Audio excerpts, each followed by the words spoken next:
운송영풀 이번 시간에는 동맥혈압을 통한 고혈압, 그리고 동맥혈압을 통한 이완기 고혈압, 이런 것들의 개념에 대해서 조금 설명을 드려보도록 하겠습니다. 보통 우리가 혈압을 측정할 때 동맥혈압이라는 것을 측정을 하게 되죠.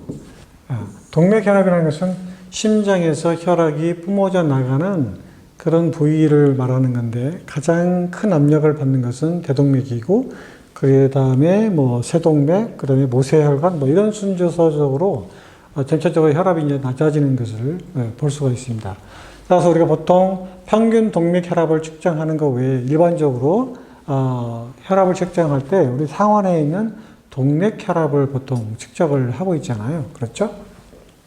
그래서 우리가 보통 혈압을 측정할 때 수축기 혈압과 그 다음에 이완기 혈압이라는 것을 보통 측정을 하게 됩니다. 자, 수축기 혈압과 이완기 혈압을 측정하는 그 원리는 과연 여러분 다 알고 계시죠? 수은계를 통한 혈압계를 통해서 측정하는 방법은 다 알고 계시니까 그 부분은 생략하도록 하고, 그러면 보통 수축기 혈압과 이완기 혈압이 정상적으로 120에 80 mmHg일 때를 우리가 보통 정상적인 혈압이라고 이렇게 표현하는데, 일반적으로 고혈압이라고 표현하는 거 있었죠. 고혈압은 우리가 보통 기준이 어떻게 되냐면 140에 90 정도?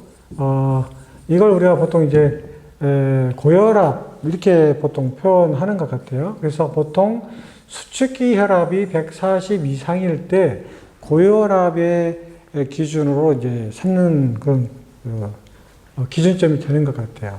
근데 여러분 혹시 이완기 고혈압이란 말 들어보셨나요? 이완기 고혈압. 자, 이완기 고혈압이 있고, 그 다음에 저혈압이라는 거 있었죠? 자, 저혈압이라는 것은 여러분이 잘 알고 계시는 것처럼 수축기 혈압이 90 이하일 때를 우리가 보통 저혈압이라고 이렇게 일반적으로 표현하는 것들이잖아요. 그런데 여기 잘 보시면 이완기 고혈압이라는 것도 있어요. 이완기 고혈압. 아마 책에는 자주 이런 이완기 고혈압이라는 기준이 잘 안 나와 있기 때문에 조금 생소하게 느낄 수가 있는데, 자, 이완기 고혈압이라는 것은 무엇을 의미를 할까요? 그것은 바로 여기가 이제 수축기고 여기가 이완기인데, 여기 이완기 혈압이 90 이상일 때를 우리가 보통 뭐라고 표현하냐면 이완기 고혈압이다라고 표현을 하는 것입니다. 그러면 예를 들면 심장이 이렇게 있으면, 자, 심장이 이렇게 있으면 심장 좌심실에서 뿜어져 나가는 것이 여기 대동맥이라고 표현할게요. 자, 여기 대동맥에서 혈액이 이제 심장이 수축함으로써 혈액이 이제 이렇게 방출되는 거죠. 이쪽으로 방출되는 거죠.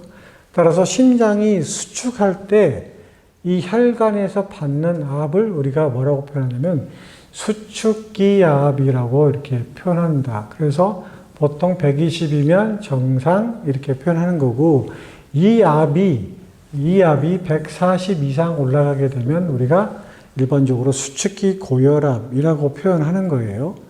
자, 그런데 이완기 고혈압은 과연 뭘까? 이완기 고혈압은 아까 제가 설명했던 것처럼 이완기 압이 몇 이상? 90 이상 올라가게 되면 이완기 고혈압이라고 표현하는 건데, 이건 무엇을 의미를 하냐면 심장이 좌심실이 수축했을 때 대동맥이 어떻게 되냐면 이렇게 팽창이 되는 거죠. 이렇게 팽창이 되죠. 그래서 수축할 때 이미 수축기 압이 지정이 되고, 팽창됐을 때 여기 잔여되어 있는 혈액들이 있을 거 아닙니까? 그러면 수축기가 끝나고 이완기 때 여기 부풀었던 혈관이 조여지면서 나가는 혈액의 압이 뭐가 되냐면 이완기 압이 되는 거죠. 따라서 이 이완기 압이 90 이상이면 역시 이것도 이완기 고혈압이다라고 이렇게 표현되는 거예요. 그렇기 때문에 사실 수축기 압도 중요하지만 이완기 고혈압도 굉장히 중요한 의미를 가지고 있다라고 이렇게 표현할 수가 있습니다.